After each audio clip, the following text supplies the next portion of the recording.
देखो हम सेवा पे भेजे थे बाबा ने, श्रीमत अनुसार दीदी ने फोन किया था। हम गए थे सिरसा के आगे है मंडी डबवाड़ी। हमने तो पहली बार सुना था, पहली बार वो शहर देखा था। तो दीदी का फोन आया था हमारे पास 9 बजे, अब रेखा बहन जी आपको 10 दिन के लिए सेवा पे जाना है तो आप जा सकते हो। मैं कहा हाँ दीदी तैयार हैं हम। तो दीदी ने बोला सावित्री माता जाएगी आपके साथ, अपने जो सूट हैं उनको पैक करके रेडी रहो, आपके पास फोन कर देंगे। मैं कहा ठीक है दीदी। तो देखो सावित्री माता जी के पास फोन किया था, वो 12 बजे मेरे पास पहुंच गई और उसी टाइम हम निकल पड़े थे सिरसा के लिए। लेकिन हमारे को ये नहीं पता था कि जाना कैसे है। लेकिन दीदी से पूछा तो दीदी बोली मैं फोन कर दूंगी, भाई जी आपको लेने आ जाएंगे। देखो पहली बार गए थे, हमारे को भी नहीं पता था कहाँ जाना है, कैसे जाना है या किस जगह है, क्योंकि उससे पहले मैं एक बार बटेरा गांव था वहां गई थी। लेकिन वहां तो हम किसी के घर पे रहे थे, ये नहीं पता था कि हम सेंटर पे जा रहे हैं। तो हम अपनी तरफ से तैयार थे, तो वहां पहुंचे। यहाँ वो दीदी आए थे इंदिरा दीदी जी, लेकिन उसको देखा तो देखते ही पहचान गए कि दीदी तो हमारे सेंटर पे आए थे। बहुत अच्छी दीदी थी।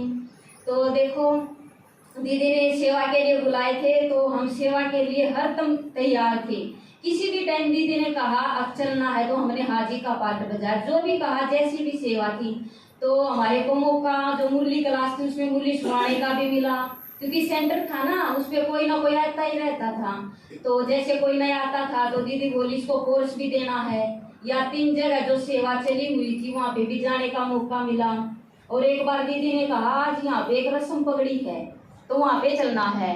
तो दीदी बोली कि आपने देखी है रस्म पगड़ी? मैं कहा नहीं दीदी हमने तो नहीं देखी, कैसी होती है? तो उन्होंने बोली मेरे साथ चलना मैं दिखा के लाऊंगी। तो हमने सोचा चल के तो देखा भाई कैसी होती है। तो वहां गए, पता तो चला कि रस्म पगड़ी में क्या क्या बोलना होता है। हो सके आगे हमारे को भी सेवा करने का मौका मिले ऐसे।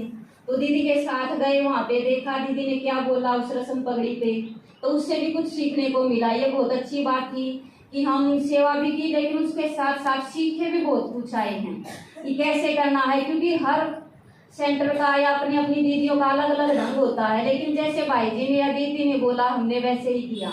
लेकिन भाई जी ने शुरू में एक बात बोल दी थी आपको हिंदी आती है? हम कहा भाई जी आती है, क्योंकि वहाँ पे ज्यादातर पंजाबी बोलते हैं, उनकी तो हमारे को एक भी समझ में नहीं आती थी। लेकिन हम जो बोलते थे, जो भी कोर्स कराते थे, उसके बाद पूछते थे माता जी आपको हमारी भाषा समझ में आई? लेकिन सभी बोलते थे हाँ आई है क्योंकि अगर जब तक समझ में नहीं आएगी तो उसका फायदा भी नहीं होता बोलने का। तो कुछ सुनाने के बाद ही प्रश्न रहता था कि आप सभी को समझ में आया? तो बहुत खुश थे। कई माताएं तो सावित्री माता के भी पैर पड़ जाती थी, आपका भला हो आपने इतना अच्छा ज्ञान सुनाया। तो माता कहती ज्ञान हमारा नहीं है तो परमात्मा का है, लेकिन आपके पास आए हैं सुनाने के लिए, क्योंकि वो आपका भी पिता है।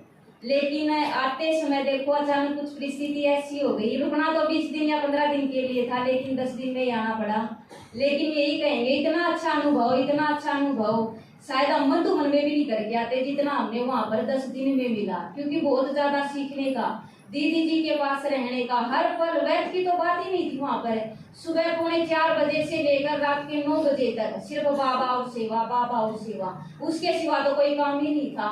इतने बिजी थे हम, लेकिन थकावट जरा भी नहीं थी। जो दीदी ने कहा हमने वही किया। ओम शांति।